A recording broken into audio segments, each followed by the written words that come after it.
right, so just got done seeing Kill Bill, the whole bloody affair, and I mean, of course, it was excellent. If this was a movie that came out this year, it would blow me away as far as it being way above anything else that's come out this year. There was some small little changes in the first half, and even though I've seen the whole bloody affair, like the Japanese DVD version before, it was not the best quality, and I saw it like on a computer screen. But here I was really able to follow the action a little bit more. The black and white always, for some reason, made it a little hard to tell exactly some of the stuff that was going on. But yeah, I appreciated the color. Just, I mean, obviously, you know, not only visually does it look good and consistent and nice and everything, but it just really makes it easier just to tell exactly what's going on. There's a couple of changes. Obviously, since it's no longer two separate volumes, there's definitely some changes when it comes to the ending of the first half. But I sat around watching a full theater, laugh and just be kind of mesmerized.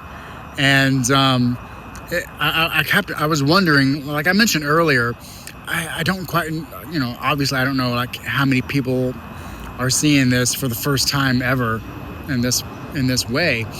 But by the reaction, definitely some people there were seeing it for the first time. I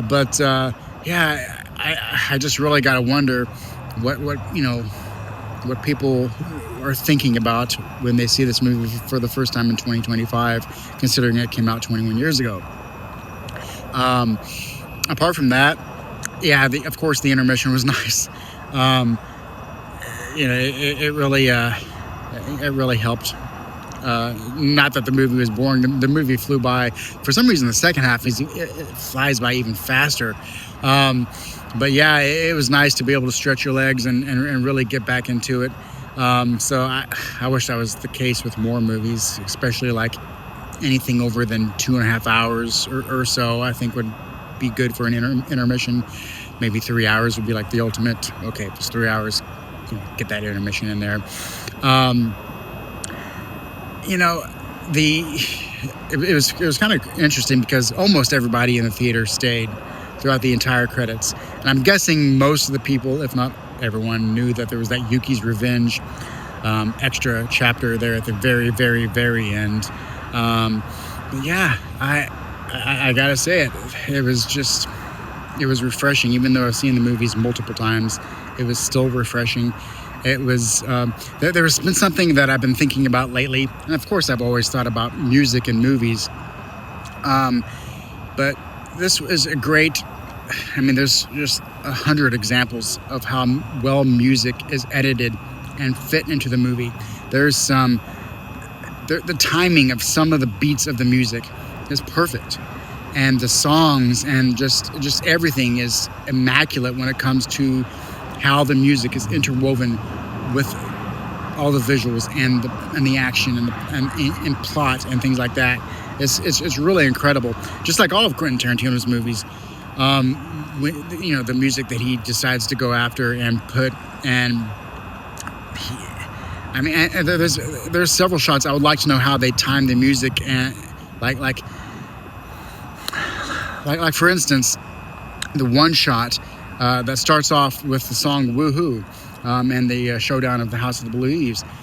It carries on, it goes into the bathroom, then it comes out, and as it pans across the stage, the drummer's voice lines up perfectly with the Woohoo in the song, and then it continues on. And I don't know if that was because of just the timing or how many times the Woohoo is actually said in the song, but it just matches up perfectly. And that happens, not the dialogue, not the lyric portion, but how the music is timed with shots or the way things are shot is really something else. And so many movies nowadays just do not have that. Even movies with songs and music and whatnot fail pretty bad. I remember Deadpool and Wolverine. Most of the songs in that movie I didn't even really care for, so it took me out of those scenes to begin with.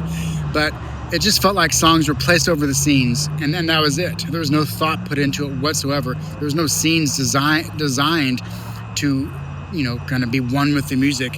There was no thought process into it. And I see that over and over and over with movies. And I would like to see way more movies, obviously, have the music in mind, because that's such an important part of the movie.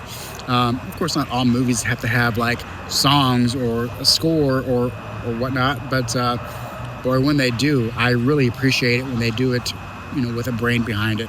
And Kill Bill is an amazing example of that. And kind of like how when I saw The Abyss a couple years ago for the first time ever in the theaters, that was like my favorite movie of the year, even though it was not that come out that year. But yeah, like I said, if this came out this year, bar none, it would be easily my front runner for my favorite movie of the year and what I would think should be the best picture of the year. Even though I don't know how much the movie leads itself into that, area of recognition as far as Oscars go. Maybe a little bit here and there, but I'd like to remember what came out in 2004 that won the Oscars and everything like that. But it's not a movie that you would expect to see at the Oscars, really. But it would wholeheartedly deserve it, especially this year. So I highly recommend seeing it in the theaters. Stay through all the credits. I mean, the little animation sequence at the end is a lot of fun.